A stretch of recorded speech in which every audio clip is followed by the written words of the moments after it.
બનાસકાંઠાના ભાભર ખાતે જિલ્લા આરોગ્ય તંત્ર દ્વારા સરકારી હોસ્પિટલ ખાતે કેમ્પનું આયોજન કરવામાં આવ્યું। વાવ ધારાસભ્ય સ્વરૂપજી ઠાકોર ઉપસ્થિત રહ્યા હતા।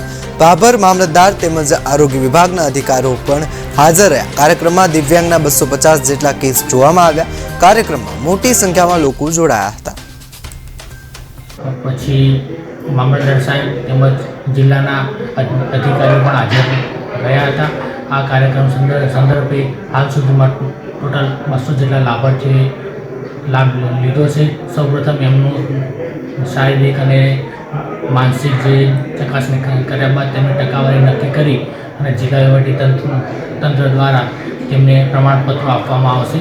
આ પ્રમાણપત્રો વડે તેમની આરોગ્ય, રોજગાર, શિક્ષણ અને યાત્રા એ બાબતે અનેક પ્રકારના લાભો તેમને મળશે, જે સારી બાબત છે।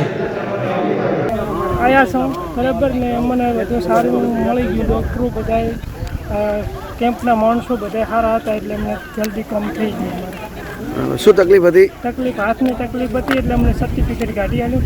જમવા માટે નાસ્તો આવ્યો અને પાણી પીવાની બધી વ્યવસ્થા હતી। બધા પેશન્ટોને કમ્પ્લીટ કામ થઈ ગયું।